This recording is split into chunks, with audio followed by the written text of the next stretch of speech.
Princess Celestia, the Changeling Queen. Prologue, The Promise. I am not who every pony thinks I am. My dear subjects, my closest confidants, they think I am the most beautiful creature in Equestria. Their savior, protector, and guardian. Each one of them, the smallest filly to the oldest stallion, worships the ground I walk upon. The might of their love allows me to move mountains. But I'm not who they think I am. I have saved them. I have watched over their ancestors and safeguarded their descendants. I have guided them and led through trials and tribulations, but I am not the most beautiful creature in Equestria. What they see is an impersonation. It is a mask that I am bound to wear out of duty and out of fear. For what they would do if they found out. For so long I played my part. I have acted flawlessly and I have been rewarded. My load has become more bearable in more recent years, and some days I barely feel my burden. Occasionally, I don't even recall that I'm even wearing a mask. I look back on my reign with pride, and if there was an audience, they would have given me a standing ovation. I have guided my ponies through many catastrophes, paving the way with the help of their affection. But all things must change. Recently, the utopia I have built is under siege, although the threats appear to be manageable. All of Equestria stands behind me. Even the dreams of my ponies are safe. Still, there have been instances where chaos and darkness envelope the land, threatening to smash all that I have accomplished. Yet they falter before the combined efforts of my greatest knights. They are honest, loyal, kind, funny, generous, and faithful. So very faithful. But none of them I know are merely an alternate, a stand-in, a fake. My friends have come very close to discovering the truth. The time draws near for me to reveal myself to them, to drop my mask. I only hope that I'll have the courage to do so. I pray that they will understand, and I hope that they can forgive me for my deception. Chapter 1. The Life of an Actress. Acting deals with very delicate emotions. It is not putting up a mask. Each time an actor acts, he does not hide. He exposes himself. Rodney Dangerfield. My troubles began long ago, but the day everything bit me on the flank began when I was informed of an event that I usually love attending. I was told of a wedding. Weddings are special to me. They're not like the first kiss, the birth of a child, or the consummation of marriage. Not that I've experienced any of those, of course. There is no new love born, no lust or passion set aflame. Instead, there is a pact of sorts. An affirmation. Marriage is the ultimate affirmation of love. It's the ceremony when the betrothed swear to love each other to the end of their days. I love attending weddings. As Princess of Equestria, I have presided over many and been a guest at a few. No matter the importance of the wedding, whatever role I've played in the ceremony or the relationship, I've enjoyed them all.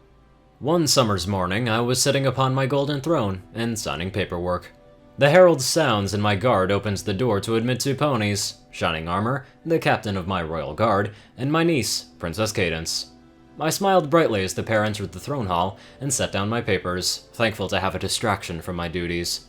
Cadence was more a daughter to me than a niece. I had presided over her parents' marriage and been at her birth. When they had died in a horrifying accident, I made her my ward and taken her under my wing. For a moment, I regarded her beautiful form and bright, intelligent eyes, and resisted the temptation to shake my head. How long had it been when she had pranced in my throne room like a child? It seemed like yesterday. I turned to Shining Armor. He was the brother to my dear protege, and one of the most dependable ponies I knew.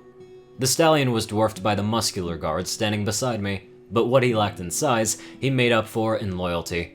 In terms of magical prowess, he was not as powerful as my faithful student, but he was still one of the most skilled unicorns in Equestria. We exchanged pleasantries, and that was when I noticed the couple seemed rather worried. Their eyes never seemed to meet mine, their tails flicked from side to side, and I noticed my niece twirling her mane. They were certainly nervous about something, but I decided to let them tell me. As I waited, I began to go over the worst-case scenarios. I knew Cadence and Shining Armor had been in courtship for some time, and I welcomed their relationship, but I was acutely aware of the reckless activities caused by young love. I was then told that my niece had been proposed to by none other than the stallion next to her, and that she had accepted. Captain Shining Armor, what makes you think that I would let you wed Cadence? I asked, giving the stallion a withering gaze. Cadence bit her lip and her wings clasped tighter to her sides. To his credit, Shining Armor stood firm against my glare, but then again I had hoof-picked him to be captain of the Royal Guard. But Ani Celestia! Protested Cadence. Momentarily, I ignored my niece, much as it pained me to do so. Well, Captain? I demanded. Shining Armor stood firm against my scrutiny, though I had to suppress a snort as I felt the fear flowing from him. Your Highness, I love Cadence with all of my heart and with every fiber in my body. I will march to the ends of Equestria for her and do anything that she commands of me. The stallion's head lowered, and I felt a little sorry for him as he continued. I know I don't deserve a wonderful mare like her, but I can't imagine my life without her. After he finished, I snorted, causing the pair to stare at me with wide eyes. I held a hoof to my mouth, but it was all too late and I burst into laughter. My guards grimaced as my laughter echoed through the throne hall. I knew better than any pony that his love for my niece was sincere. Cadence then glared reprovingly at me. Auntie, did you really have to do that? She sighed, trying to hold back her smile. I nodded, unable to stop my body from shaking. Oh, he is as uptight as Twilight is. I could not resist. I snickered. Wait, what's going on? Asked Shining. With great effort, I drew myself to my full height. I took in a deep breath to banish my last giggle, and looked at Shining Armor and Cadence right in their eyes. I must have been smiling wider than when I attended the national dessert competition. Well, that is before Pinky ate all the cake.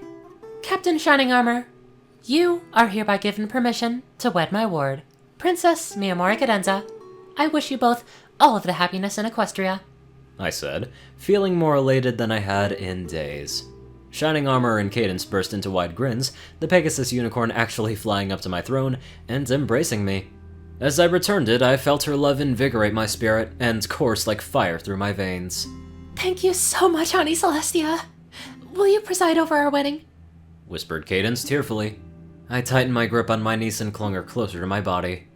I would love to. I think I had a spring in my step as I cantered through the halls of Canterlot. It seemed as if the castle staff looked happier than usual. It was that, or the rumors of the upcoming royal wedding had spread faster via word of mouth than I had anticipated.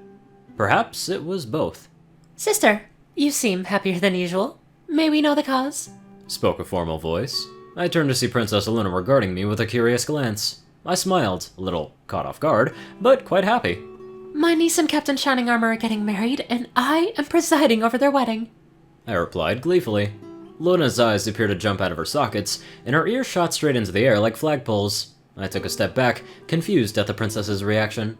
You have a niece? Whom did thou marry when we were gone? Demanded the princess of the night. I blinked, sighed in relief, and shook my head.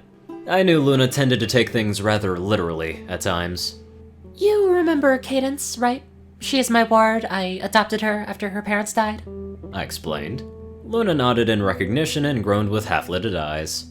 Ah, yes, we remember her. She tracked us off to go to the shopping mall, where we bought makeup, clothes, and played those infernally unfair machines that allow you to get soft toys.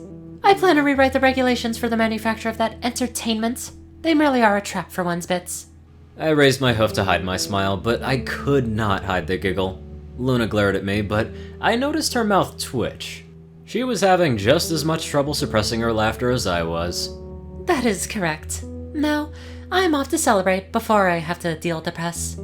I started to trot away, but did not hear Luna's footsteps. Wondering why, I paused and turned my head. Luna seemed a little forlorn, her wings drooped and her head bowed down like a willow branch. I pursed my lips and hummed to myself. Would you care to join me? Aw, that was really nice of Celestia. Now, let's get on to those exceptionally nice donators. Top donators, Dash of Evergreen, J Tinman, and Darkside. Peter Coulthard, dospo, RuneScythe9852, CourierCruz CI, Delta Omega, Ryanny Dragonwolf, Secret Moon, Tallrascha, The Toilet Snake, Soul Dragon, Sword Brethren Mordred, Starlight Glimmer, Squiddy Boy, David D. Sanchez, Gaggy, Trey, Shadow Drake, Joe Piercy, Alex F., Rainbow Dash, Teal K. Anderson, and TV Killer. Thank you all very much for watching this video, and live life to the fullest.